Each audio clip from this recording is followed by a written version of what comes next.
Hello friends, എല്ലാവർക്കും Sindhu's world of music ചാനലിൻ്റെ മറ്റൊരു വീഡിയോയിലേക്ക് സ്വാഗതം. ഇന്ന് നമ്മൾ നല്ലൊരു ബീഫ് ഫ്രൈയുടെ റെസിപ്പി ആയിട്ടാണ് വന്നിട്ടുള്ളത്.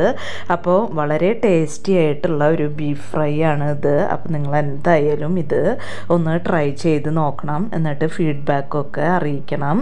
അപ്പോൾ നമുക്ക് ഈ ബീഫ് ഫ്രൈ എങ്ങനെയാണ് ഉണ്ടാക്കുക എന്ന് നോക്കിയാലോ. അതിനായിട്ട് ഞാനിവിടെ 1 കിലോ ബീഫ് നന്നായിട്ട് കഴുകി ഒരു കുക്കറിലേക്ക് ഇട്ട് കൊടുത്തിട്ടുണ്ട്.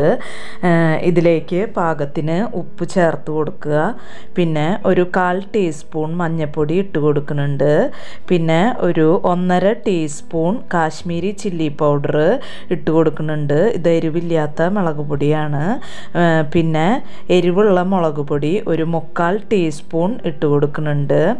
പിന്നെ ഇതിലേക്ക് ഒരു 2 ടീസ്പൂൺ മല്ലിപ്പൊടി ഇട്ട് കൊടുക്കുന്നുണ്ട്. അപ്പോൾ നമ്മൾ ഈ ചേർത്തിട്ടുള്ളതൊക്കെ ടീസ്പൂണാണ് ചേർത്ത് കൊടുത്തിട്ടുള്ളത്. അതൊന്ന് പ്രത്യേകം ശ്രദ്ധിക്കണം. പിന്നെ ഞാനിവിടെ ഒരു വലിയ കഷ്ണം ഇഞ്ചി എടുത്തിട്ടുണ്ട്. അതുപോലെ തന്നെ ഒരു 10 വെളുത്തുള്ളി എടുത്തിട്ടുണ്ട്. ഇത് നമുക്ക് രണ്ടും കൂടി ഒന്ന് ചതച്ചിട്ട് ഇതിലേക്ക് ഇട്ട് കൊടുക്കാം. പിന്നെ ഇതിലേക്ക് കുറച്ച് കരിവേപ്പില ചേർത്ത് കൊടുക്കുന്നുണ്ട്. അതുപോലെ തന്നെ ഒരു 1/2 ടീസ്പൂൺ ഗരം മസാല പൗഡർ ചേർത്ത് കൊടുക്കുന്നുണ്ട്. ഇനി നമുക്ക് ഇത് നന്നായിട്ട് കൈ വെച്ച് നന്നായിട്ട് തിരുമ്മി മിക്സ് ചെയ്ത് കൊടുക്കാം. അതിന് ശേഷം ഞാനിതിലേക്ക് ഒരു 2 ടേബിൾ സ്പൂൺ വെള്ളം ഒഴിച്ചു കൊടുക്കുന്നുണ്ട്. അപ്പം നമുക്ക് ഈ മസാലയൊക്കെ മിക്സായി കിട്ടാനായിട്ടാണ് നമ്മൾ വെള്ളം ഒഴിച്ചു കൊടുക്കുന്നത്. അപ്പോൾ ഇതേപോലെ ആയിരിക്കണം നമ്മുടെ ബീഫ് മിക്സ് ചെയ്ത് എടുക്കേണ്ടത്. അധികം വെള്ളം ചേർക്കേണ്ട ആവശ്യമില്ല, ബീഫിൽ നിന്ന് തന്നെ വെള്ളം ഇറങ്ങി വരും. അപ്പോൾ ഇതുപോലെ ഉണ്ടായിരിക്കണം. ചെറിയൊരു നനവോട് കൂടിയിട്ടാണ് നമ്മുടെ ബീഫ് ഇരിക്കുന്നത്.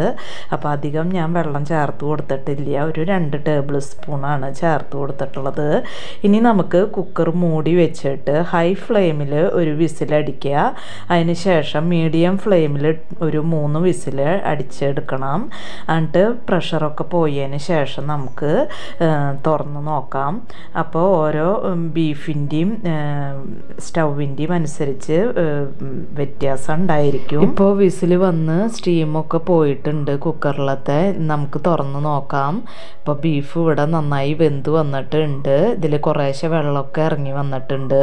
ഇനി നമുക്ക് ബീഫ് ഫ്രൈ ചെയ്തെടുക്കാനായിട്ട് നോക്കാം. അതിനായിട്ട് ഞാനിവിടെ ഒരു പാൻ അടപ്പത്ത് വെച്ചിട്ടുണ്ട്.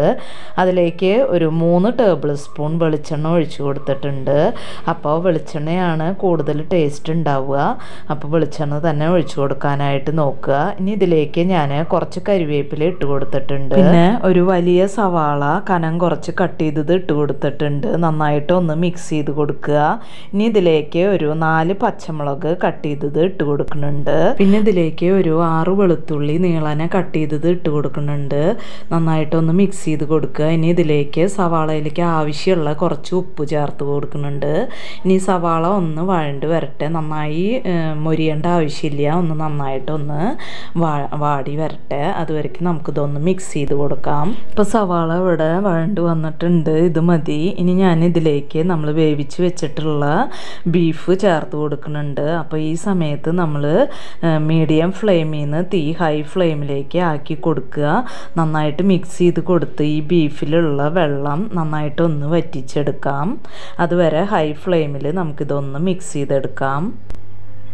ഇപ്പോൾ ബീഫിലുള്ള വെള്ളമൊക്കെ ഡ്രൈ ആയി വന്നിട്ടുണ്ട്. ഈ സമയത്ത് ഞാൻ ഇതിലേക്ക് 1 ടീസ്പൂൺ കുരുമുളക് പൊടി ചേർത്ത് കൊടുക്കുന്നുണ്ട്. അതുപോലെ തന്നെ ഒരു 1/4 ടീസ്പൂൺ ജീരകത്തിൻ്റെ പൊടി ചേർത്ത് കൊടുക്കുന്നുണ്ട്. നന്നായിട്ട് മിക്സ് ചെയ്ത് കൊടുക്കുക. ഇനി നമുക്ക് തീ മീഡിയം ഫ്ലെയിമിൽ ഇട്ടിട്ട് ഇത് മിക്സ് ചെയ്ത് കൊടുത്ത് ഡ്രൈ ആക്കി എടുക്കാം. അപ്പോൾ നമുക്ക് എത്രയാണോ ഫ്രൈ ആയിട്ട് കിട്ടേണ്ടത് അതുവരേക്കും നമുക്ക് ഇടയ്ക്ക് മിക്സ് ചെയ്ത് കൊടുത്തുകൊണ്ടിരിക്കണം. ഈ സമയത്ത് ഇതിൻ്റെ ടേസ്റ്റ് നോക്കിയിട്ട് ഉപ്പൊക്കെ വേണമെന്നുണ്ടെങ്കിൽ അഡ്ജസ്റ്റ് ചെയ്ത് കൊടുക്കാം കേട്ടോ. അപ്പം ഞാൻ അവസാനമായിട്ട് നമ്മുടെ ബീഫിലേക്ക് കുറച്ച് കരിവേപ്പിലയും കൂടിയും ഇട്ട് കൊടുക്കുന്നുണ്ട്. ഇപ്പം ഞാൻ ഈ ഒരു സ്റ്റേജിലാണ് ഞാൻ എടുക്കുന്നത്. അപ്പം നിങ്ങൾക്ക് ഇനിയും ഡ്രൈ ആയിട്ട് വേണമെന്നുണ്ടെങ്കിൽ ഒന്നും കൂടിയും ഫ്രൈ ആക്കി എടുക്കാം. അപ്പം നമ്മുടെ വളരെ ടേസ്റ്റി ആയിട്ടുള്ള ബീഫ് ഫ്രൈ ഇവിടെ റെഡി ആയിട്ടുണ്ട്. അപ്പോൾ ഈ ഒരു സ്റ്റേജിൽ എടുക്കുകയാണ് കൂടുതൽ നല്ലത്. വല്ലാണ്ട് ഡ്രൈ ആവുമ്പോൾ ബീഫ് ഭയങ്കര ഭയങ്കര ഹാർഡായിട്ടുണ്ടാവും. അപ്പോൾ ഈ ഒരു സ്റ്റേജിൽ എടുക്കുകയായിരിക്കും കൂടുതൽ നല്ലത്. ഇപ്പോൾ വളരെ ടേസ്റ്റി ആയിട്ടുള്ള ഒരു ബീഫ് ഫ്രൈ ആണ് ഇത്. നിങ്ങൾക്ക് ഈ വീഡിയോ ഇഷ്ടമാവുകയാണെങ്കിൽ ലൈക്ക് ചെയ്യാനും മറ്റുള്ളവർക്ക് ഷെയർ ചെയ്ത് കൊടുക്കാനും മറക്കരുത്. അതുപോലെ തന്നെ എൻ്റെ ചാനൽ ഇതുവരെയായിട്ടും സബ്സ്ക്രൈബ് ചെയ്യാതെ കാണുന്ന കൂട്ടുകാർ ആരെങ്കിലും ഉണ്ടെങ്കിൽ ഒന്ന് സബ്സ്ക്രൈബ് ചെയ്ത് സപ്പോർട്ട് ചെയ്യണം കേട്ടോ. ഇനി നമുക്ക് മറ്റൊരു വീഡിയോയുമായി കാണാം. അതുവരേക്കും താങ്ക് യു.